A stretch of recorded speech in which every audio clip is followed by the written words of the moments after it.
History is not a straight line. It is a series of closed doors, and on January 11th, 2026, one of those doors was accidentally kicked open. My name is the curator for Relic of History. For 25 years, I've tracked the things the world tries to forget. But what you are about to hear isn't just a story.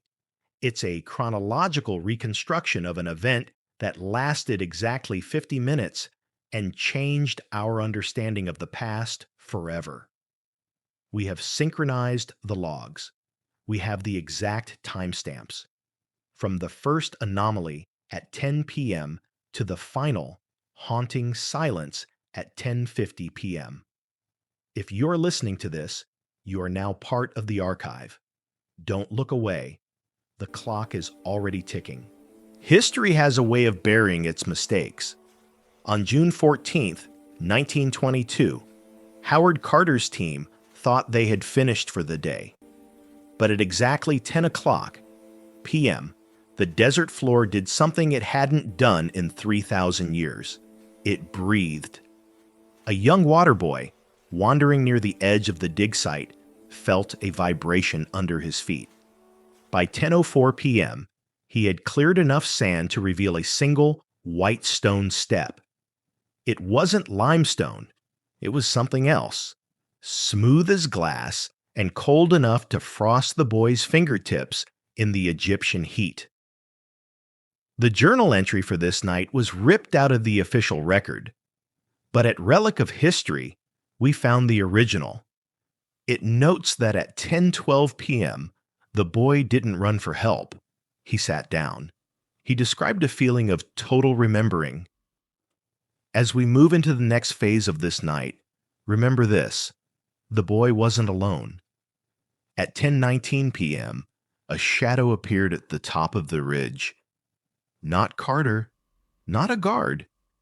It was a man wearing clothes that wouldn't be invented for another century. That leads us to the transition at 10:20 p.m. At exactly 10:20 p.m., the timeline for Relic of History splits. In 1922, the boy looked up at the stranger. In 2026, on this exact date of January 11th, our team was standing on that same ridge, looking down into a hole that shouldn't be there. The coherence between these two moments is terrifying. At 10:24 p.m., both the boy in the past and our lead researcher in the present heard the same sound. A low, rhythmic pulsing, like a giant heart beating beneath the Valley of the Kings. By 10:31 p.m., the stranger in 1922 handed the boy a small, heavy object, a pocket watch, but it wasn't ticking. The hands were moving in a circle, faster and faster, glowing with a faint blue light. At 10:39 p.m., the boy asked the man who he was. The man didn't answer in Arabic or English. He spoke a language that our modern computers decoded at 10:40 p.m. as a set of coordinates and a warning. He told the boy that at 10:50 p.m., the door would open. And once it opened, the relic would be activated. The 10 minutes between 10:40 p.m. and 10:50 p.m. are the most documented and yet the most suppressed moments in archaeological history. In 1922, the boy watched as the white stone step began to liquefy. It didn't melt. It became a portal of pure light. At 10:44 p.m., the temperature at the dig site dropped to freezing. Carter's logs, the ones they tried to burn, mention that the lanterns went out, replaced by a starlight that came from the ground. In the present day, January 11th, 2026, our sensors went haywire at the exact same moment.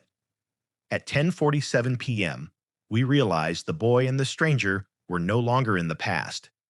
They were being pulled forward. At 10:49 p.m., the pulse from the Earth stopped. The silence was absolute. Then came 10:50 p.m. The exact second the Relic of History revealed its true purpose. The step didn't just lead to a tomb. It led to a room where every second of human history is stored like a library book. And at the center of that room, waiting for us, was the water boy, who hadn't aged a day since 1922. The transition at 10:50 p.m. didn't happen with a bang. It happened with a whisper. As the clock hit 10:51 p.m., our team stood inside the chamber that the white stone step had revealed. The air was no longer the dry, dusty heat of Egypt. It was sterile and smelled faintly of ozone. We were standing in a room that shouldn't exist, 60 feet below the sand. By 10:54 p.m., we realized the walls weren't made of stone. They were made of glass, thousands of tiny glass cubes, each one glowing with a different flickering image. One cube showed the burning of Rome. Another showed a market in 14th century London. This wasn't a tomb. It was a server room for time itself. At 10:57 p.m., the boy from 1922, Hussein, finally spoke. He was still holding the glowing pocket watch. He looked at our modern LED flashlights and didn't flinch. He looked at our lead researcher and said, "You are 40 seconds late." By 11 p.m., we understood the gravity of our situation.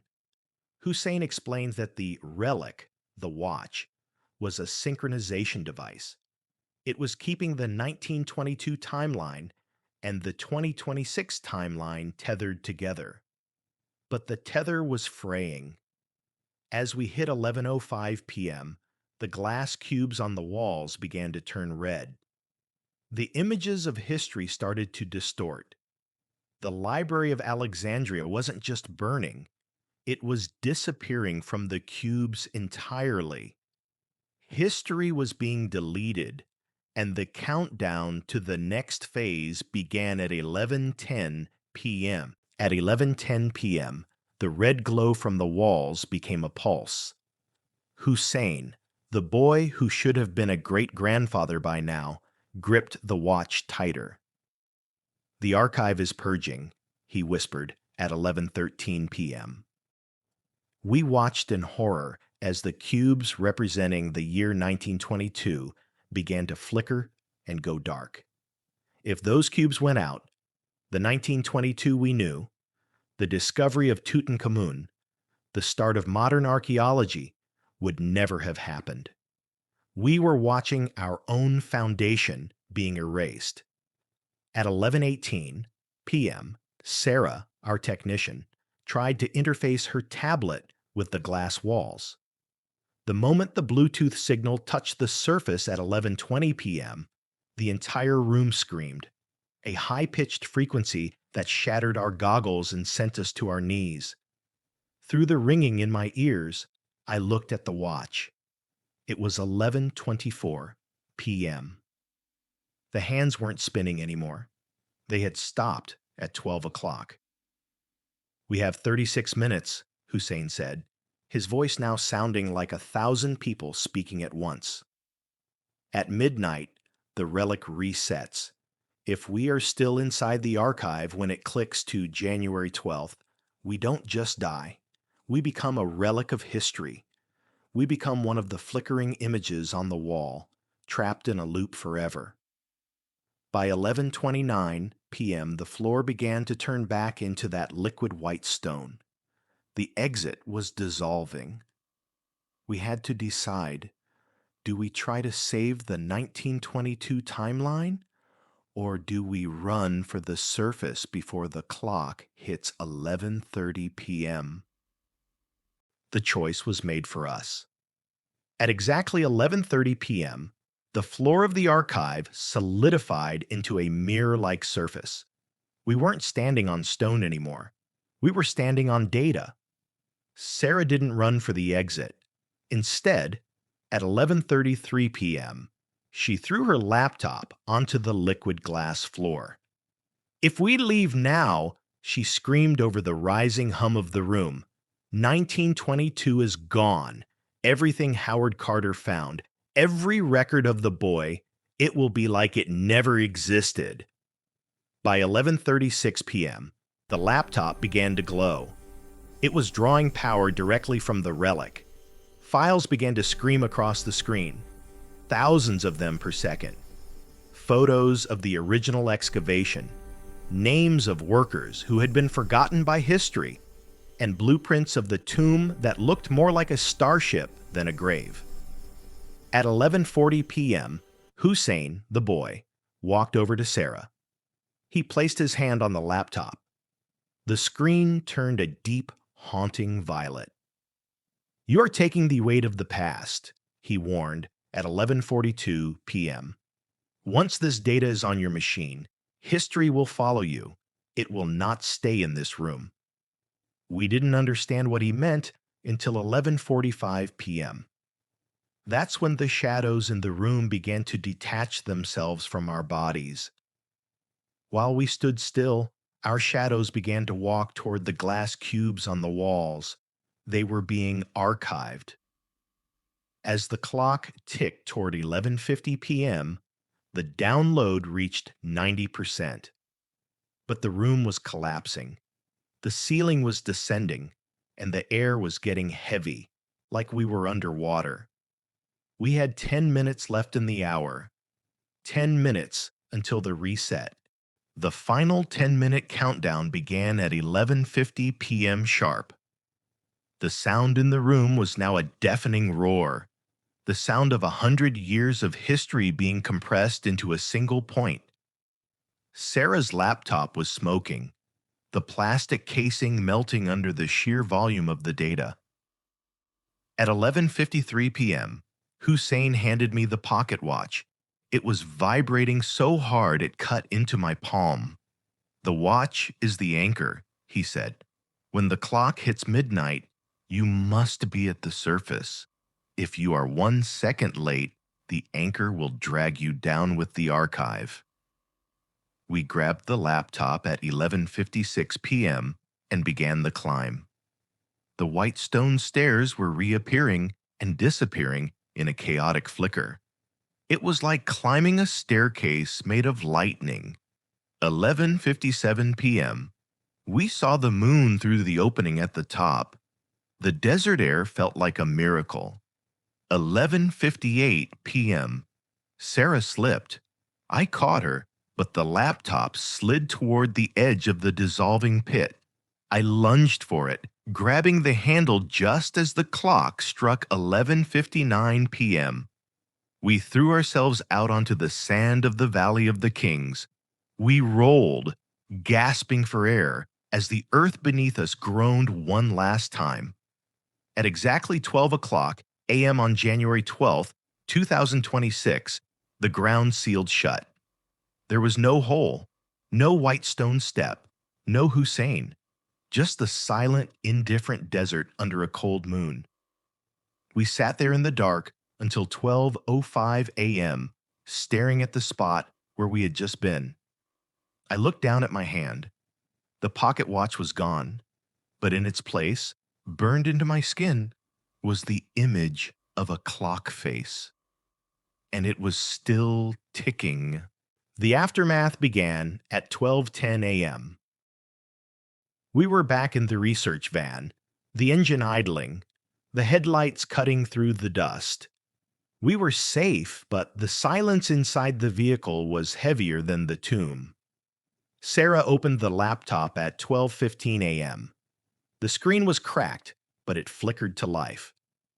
The files we had stolen from the archive were there, but they were changing. At 12:22 a.m., we opened a file labeled Excavation Log, June 14, 1922. We expected to see Howard Carter's handwriting. Instead, we saw a photo. It was a photo of us, standing in the van, taken from the perspective of the laptop's own camera. But the photo was dated June 14, 1922. "We didn't just save history," Sarah whispered at 12:30 a.m. "We wrote ourselves into it." By 12:40 a.m., we realized the true horror of the relic. Every time we looked at a file, a new memory appeared in our heads. Memories of being in Egypt in the 1920s. Memories of meeting Howard Carter. Memories of Hussein. At 12:50 a.m., exactly 2 hours after the incident began, I received a notification on my phone. It was an emergency alert from the Relic of History headquarters. The message was just one sentence. The watch has been found in the archives. It has been there since 1922. Why are you wearing it in the photo we just found? The loop wasn't over. It had just expanded. And as the sun began to rise at 1 a.m., we realized that the world we returned to wasn't the same one we left. By 1:10 a.m., the sun hadn't yet broken the horizon, but the world felt different, cold, static. We sat in the van, watching the files on Sarah's laptop finish their final transformation. At 1:15 a.m., we realized that the relic wasn't just a physical object like a watch or a stone step. The relic was the information itself. By downloading these files, we had effectively invited the past to live inside our present. At 1:22 a.m., I looked at the burn mark on my palm, the clock face Hussein had left behind. It wasn't just a scar. The skin was translucent, and through it, I could see the gears of the pocket watch moving beneath my flesh. My pulse wasn't rhythmic anymore. It was ticking. Sarah turned to me at 1:30 a.m., her eyes wide with a realization that would change the Relic of History archive forever. If we are in the 1922 logs now, she said, then who was the stranger that Hussein met at 10:20 p.m.? We opened the final file, the one that had finished downloading at the very last second before midnight. The timestamp on the photo was June 14th, 1922, 10:20 p.m. The photo was clear. It showed the water boy, Hussein, standing by the white stone step, and standing across from him, handing him the watch, was me. Not a younger version of me, not a ghost. Me, wearing the same jacket I'm wearing right now in this van at 1:40 a.m. History is not a line. It is a circle that we are currently walking. By 1:45 a.m., we understood the mission. This channel, this archive, the stories we tell, they aren't just for entertainment. We are broadcasting these records so that when the next reset happens, someone out there will have the coordinates. It is now 1:50 a.m. on January 12th, 2026. Exactly 50 minutes have passed since the world as you knew it ended, and the loop began again. If you are listening to this, you are now a carrier of the data. You are a witness to the 10:50 p.m. incident. Look at your own watch. Check the time on your phone. If it's exactly 50 minutes since you started this archive, then you know. The past is looking for you, and it's already on its way. This has been a Relic of History reconstruction. We will see you back in 1922, or perhaps we are already there.